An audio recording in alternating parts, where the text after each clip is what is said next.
Hey, everyone, let's talk about what you will need for a betta fish. First thing here, probably the most important thing here, is a tank. I would recommend at least a 5-gallon tank or bigger. Bigger is better, especially if you want to get tank mates. Uh, do not get a tiny tank like some pet stores will try and sell you, or you might see when you walk into a pet store or Walmart or whatever. I would recommend at least a 5-gallon tank or bigger. I have the Top Fin Dazzle 8-gallon tank here, which I will be setting up hopefully within the next few days. I just need to grab a few more things from the store eventually here. So at least a 5-gallon tank or bigger is going to be best. If you want to add in some other tank mates, I would get at least a 10-gallon tank then. You will need some sort of decorations. You do not want a plain Jane tank. It's just boring for you and the fish. I recommend some sort of cave-like thing. So I have this skull here. Some betas will use them, some will not. But some sort of cave. Just make sure there's nothing too crazy sharp to hurt your fish. Some sort of plants. I usually just recommend fake plants. If you guys want to have live plants, those are going to be better for your fish and stuff. But especially for beginners, I'd say fake plants are just fine. Especially these silk type plants. You can get these from Petco. I believe PetSmart also sells them. They are, well, they're made of silk, so they are super soft. They will not hurt your fish. So when you're buying this type of stuff, make sure it is not pointy, like they do make the grasses. A lot of those are super sharp and kind of, or super pointy and kind of sharp. So I have like these silk ones here. This one's been used quite a bit. Then I also have this guy, which might be too big for my tank here. I'm not sure. That might just be way too big for my tank. But yeah, and then to make sure they're not too big for your tank. And it's also good to have a few different sizes.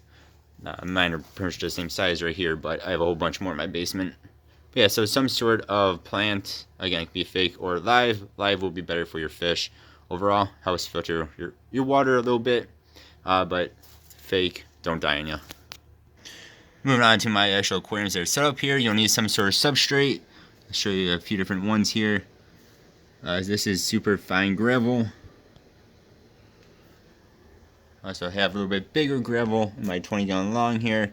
This is one of my favorite stuff. It just looks pretty natural. It's just a good looking stuff. You can also use sand. You can use, I mean, there's a whole bunch of different varieties you can use. You can use the aquarium marbles, and there's a whole bunch of different stuff. But yeah, you definitely want to get some substrate. It'll help. Well, it helps keep your tank look nicer. It just makes your tank look more beautiful overall. Then, and it can also help build your good bacteria in the tank as well. As that good bacteria will live on everything and anything in the tank. Then you will want some sort of filter. Moving back to my new tank here, this has the built-in filter. This is all kind of part of the filter system here. So we have your pump and whatnot underneath here, and then you have your filter cartridge here. So you will want a filter for sure. Just make sure it's not too strong. Make sure it's not going to be pushing your betta around. I'd actually say, especially if you only have a betta by itself, a little bit of a weaker filter is better than a stronger filter. Bettas are not usually the best of swimmers, and that means if you have too strong of a filter, it can be pushing your betta around and stressing them out, which is not a good thing.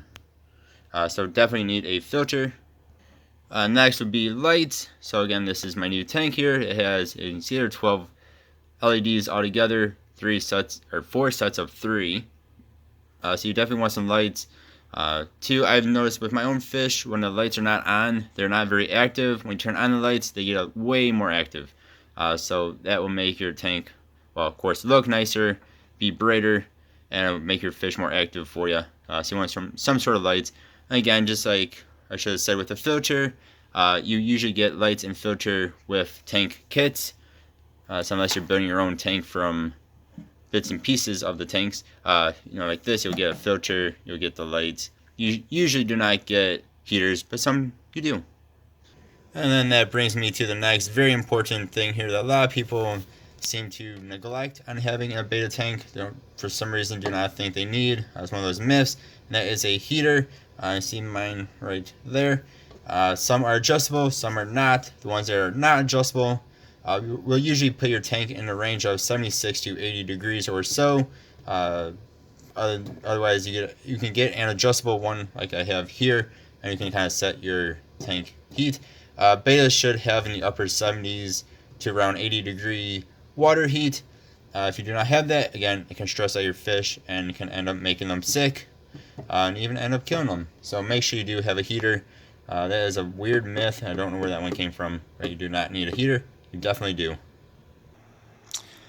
And then there are other things you can buy, like bubblers and whatnot, other decorations. But those are the main things that you will need for a new beta. Then along with that, make sure you do your research and make sure you set up the tank properly and in a good spot. Just make sure you do some research before actually buying the beta. I mean, if you were at this video, you're probably doing some research right now. But yeah, just make sure you do research on how to actually set up the tank all together. And make sure you acclimate the beta. And then also make sure you cycle the tank before you throw your beta in there. And two, don't just throw a beta in the tank. That goes along with the research here. Alright guys, thank you all for watching. Hope you have a good one. Let me know if this was helpful. Hit that like if you liked this video. Hit that dislike if you disliked it. Thank you guys for watching. Have a good one. See y'all next time. Goodbye.